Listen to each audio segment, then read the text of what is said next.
വയനാട്ടിൽ പോലീസും എക്സൈസും ലഹരിമരുന്നുവേട്ട തുടരുന്നു. 5 ദിവസത്തിനിടെ പിടികൂടിയത് 8 കേസുകൾ. ഞെട്ടിപ്പിക്കുന്ന വസ്തുത പിടിയിലായവരെല്ലാം യുവാക്കളാണ് എന്നതാണ്. ജില്ലയുടെ വിവിധയിടങ്ങളിൽ പോലീസും എക്സൈസും നടത്തിയ പരിശോധനകളിലാണ് ഇവർ പിടിയിലാകുന്നത്.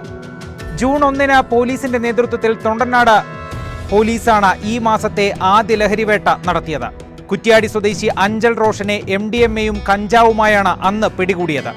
വ്യാഴാഴ്ച കോഴിക്കോട് നരിപ്പറ്റ സ്വദേശി പി മുഹമ്മദിനെ KSRTC ബസ്സിൽ വെച്ച് MDMA-യുമായി ബത്തേരി പോലീസ് അറസ്റ്റ് ചെയ്തു.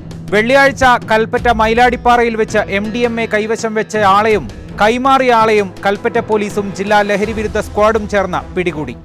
മലപ്പുറം ചൊവ്വാല സ്വദേശി റാഷിദും കൽപ്പറ്റ സ്വദേശി താന്നിക്കൽ വേണുഗോപാലുമാണ് പിടിയിലായത്. വെള്ളിയാഴ്ച വൈകിട്ടോടെ കൽപ്പറ്റ ബൈപ്പാസിൽ വെച്ച് സംശയാസ്പദമായി കണ്ട ലിബിൻ ആന്റണി എന്ന യുവാവിനെ പരിശോധിച്ചതിൽ യുവാവിന്റെ പോക്കറ്റിൽ നിന്ന് MDMA കണ്ടെടുത്തു. വെള്ളിയാഴ്ച രാത്രി തന്നെ ബത്തേരി പട്ടരുപടി എന്ന സ്ഥലത്ത് സംശയാസ്പദമായി കണ്ട യുവാക്കളെ പരിശോധിച്ചതിൽ 3 യുവാക്കളുടെ കയ്യിൽ നിന്നും പോലീസ് MDMA പിടികൂടി. സംഭവത്തിൽ അമ്പലവയൽ സ്വദേശികളായ കുറ്റിക്കൈത തടയപ്പള്ളിയിൽ വീട്ടിൽ ആൽബിൻ, കുമ്പളേരി ചുള്ളിക്കൽ വീട്ടിൽ ബേസിൽ സിബി, കുമ്പളേരി താഴത്തേക്കുടി വീട്ടിൽ അഭിഷേക് എന്നിവരെയാണ് പോലീസ് അറസ്റ്റ് ചെയ്തത്.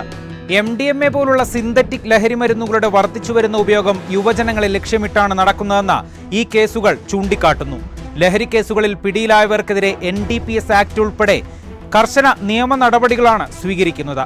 സംസ്ഥാനത്തെ ലഹരിമരുന്ന് വിതരണം തടയാൻ വിമുക്തി പദ്ധതിയുടെ ഭാഗമായി വിവിധ ബോധവൽക്കരണ പരിപാടികളും നടത്തുന്നുണ്ട്.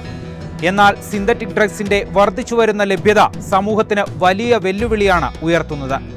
ജില്ലയിൽ ലഹരിമരുന്ന് വിതരണ ശൃംഖല തകർക്കാൻ കൂടുതൽ പരിശോധനകൾ ശക്തമാക്കിയിരിക്കുകയാണ് എക്സൈസും പോലീസും.